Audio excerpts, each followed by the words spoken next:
Hi, everyone. I'm Shanice, and today we're here with Griffin Robler, the National Scouts BSA Committee Communications Chair.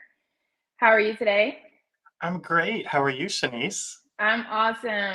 And thank you all for being here and for tuning into today's show.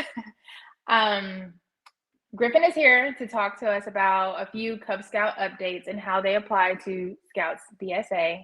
Are you ready to get to it? I'm ready and excited. Let's get into it. All right, your first question is, what is happening with Cub Scouts transitioning to Scouts BSA and their typical visits to troops, and what timing can we expect there? Great question, Shanice. The Arrow of Light Scouts are visiting troops earlier than before, and our troops need to be prepared. Um, Troops need to start preparing to host these Arrow of Light Scouts August to September for their first visits. And yes, we know it's earlier than previous, but that just presents a great opportunity for everyone. And related to these visits, we also note that the joint camping trips that Arrow of Lights do with our troops will be occurring earlier in the calendar year as well. And so we need to have forward thinking when we plan for these joint trips to make sure that we schedule them appropriately, because it is part of the first requirements that they will be doing to earn the Bobcat. Um, so what information can Arrow of Light, Scouts expect to see during this transitioning into Scouts BSA? Well, we're very excited that there's going to be a brand new handbook for our Arrow of Lights. And this new handbook now includes Scout information to help prepare them to transition to Scouts BSA. And while they can't work on the Scout rank until after they've crossed over into a troop, we still anticipate that there's going to be a quicker integration with the troop once they cross over.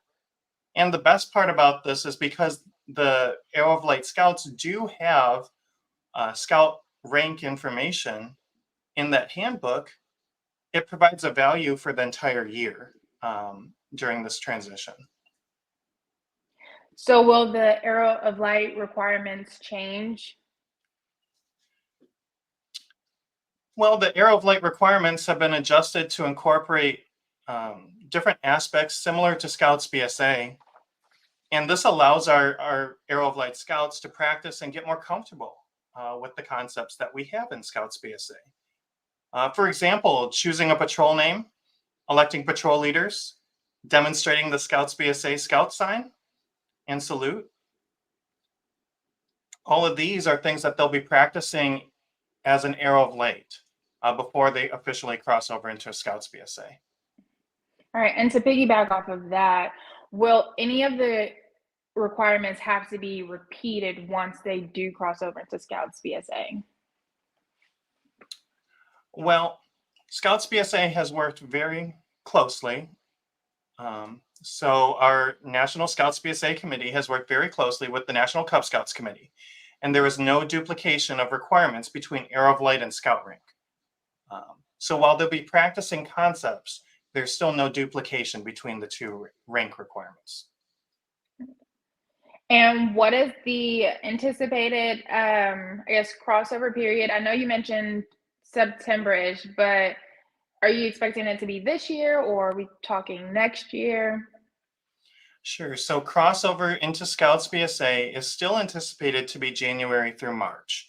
While we will have earlier integration and Cub Scout Arrow of Lights visiting our troops in August, September timeframe, and then earlier joint campouts as well, the official crossover is still scheduled for January through March timeframe. All right. So if Arrow of Light Cub Scouts typically cross over, like you said, into the Scouts BSA from January through March, does that mean that the Arrow of Light program is designed to be completed in a shorter amount of time than the other grades? So the updated Arrow of Light program is designed for our Arrow of Light Scouts to complete the requirements so that they can join a Scouts BSA troop in the spring. And we're still talking January through March timeframe, well before school is out.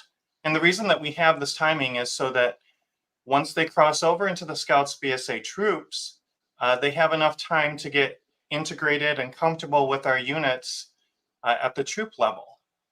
We know that Scouts who go to summer camp have a higher retention rate overall than those who don't go to summer camp. And so we want to make sure that they feel comfortable and settled and well-oriented to the troop before they head off to summer camp.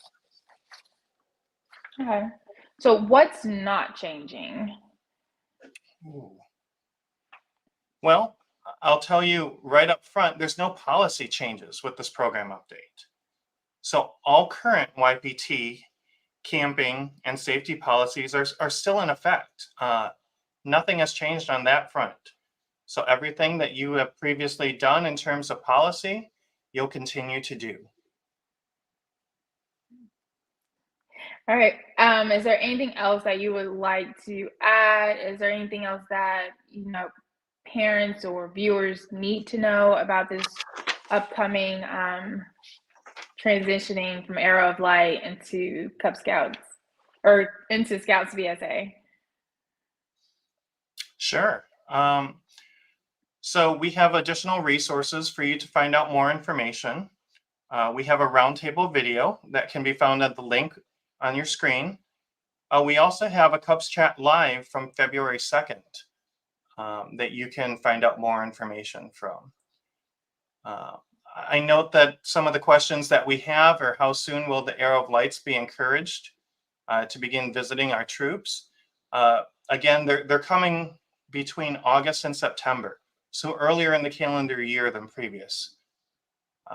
But that's an exciting opportunity because it means we have longer to work with our Arrow of Light Scouts and orientate them to how Scouts BSA works and make them feel comfortable so that when we cross over, we retain more Scouts and we make them have the best possible scouting experience that they can have. I'd say that overall, the National Scouts BSA committee is primarily comprised of unit level volunteers. And our units are just as excited about this program as well as anticipatory, right? Because we have some big changes coming. And we're very excited to see how this new program goes for our troops. All right. Thank you so much, Griffin, for being here again with us today. That is all that I have. If you don't have anything else to add, I will thank you all for being here with us and for tuning in. And we will see you next month for another show of Troop Talk Live.